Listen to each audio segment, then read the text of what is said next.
The Biden administration have certainly not hidden their desires for the president to be compared to FDR. They hung his portrait in the Oval Office. Biden quotes him in speeches, and they've said that he studied his transition to power. But how is this comparison really faring now that we're getting down to the nuts and bolts of his agenda? The founder of the Daily Poster, editor-at-large Jackman, our friend David Sirota, he joins us now. David, let me ask you this, which is that there was a lot of analysis around the FDR agenda. Some people, they snorted. Everyone was made fun of them because of the COVID relief package and more.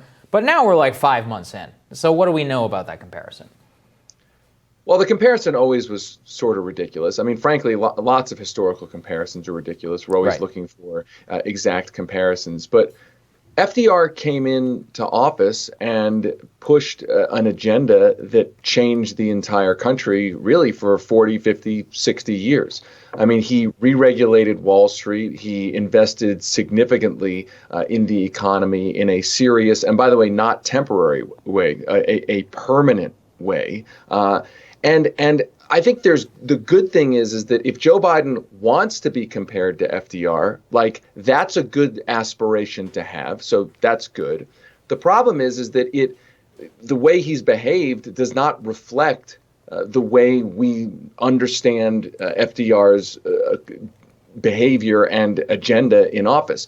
That is to say that there was a big temporary stimulus bill that Joe Biden allowed to pass in the middle, by the way, of a public health emergency. And that's good that he essentially allowed it to pass. I don't think it's fair to say that the White House played some sort of hugely driving force role in sort of going over the top of opposition from Republicans, but credit to him, he allowed it to pass. But now when the rubber hits the road on more difficult things that require taking on powerful entrenched interests, we see a different kind of posture. We see Biden saying that the White House saying that it may negotiate cuts on the infrastructure bill. The $15 minimum wage is nowhere to be found in the conversation. The public health insurance option that was promised to help reduce healthcare costs, nowhere to be found in the conversation. And so the point here is that Joe Biden has shown a willingness to allow very popular things that don't take on entrenched corporate power. He's shown a willingness to let those things pass and to rhetorically support them. But we haven't seen him be willing to take on powerful entrenched interests, certainly not in a way that, when FDR said, I welcome the hatred of the rich. I mean, that has not been the posture of the Biden administration. Right.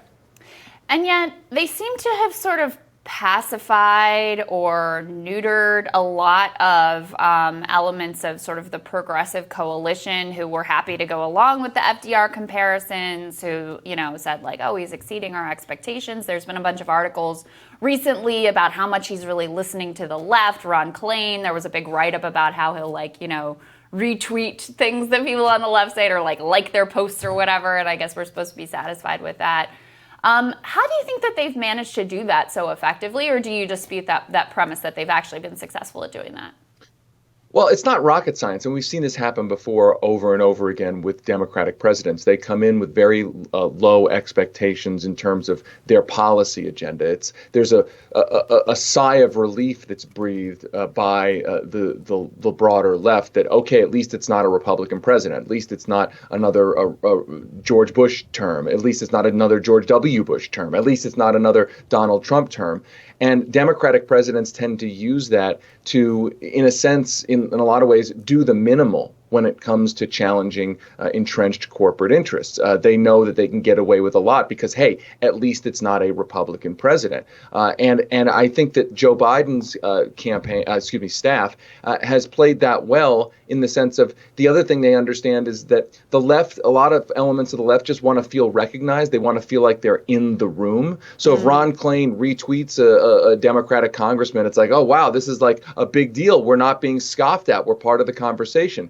But the problem is that ultimately, at the end of the day, it doesn't really matter if you're in the room, if your policy agenda is not part of the conversation, if what you're actually pushing for and what Biden himself promised isn't actually legislated. And so what we haven't seen from progressive members of Congress in most cases, what we really haven't seen from a lot of the left institutions is a willingness to be in a conflict with the Biden administration, a willingness to actually push him and the White House in a way that makes them actually uncomfortable, that makes them have to actually deal with them at the negotiating table.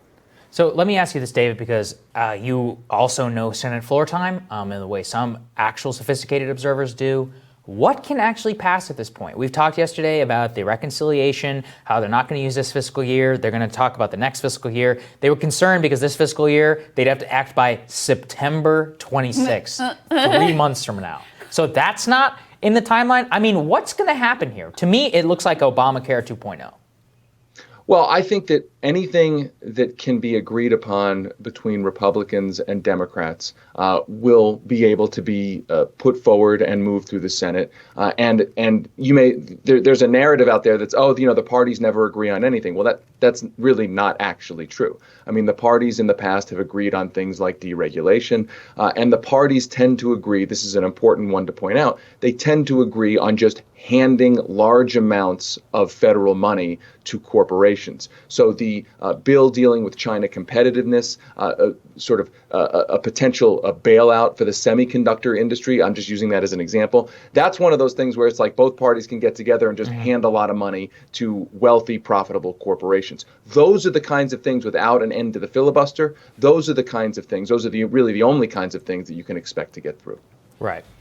David, always appreciate your reporting. Always appreciate your analysis. Thank you so much, my friend. Thanks, David. Thank you. Thanks to both of you. Of course. More Rising for you after this.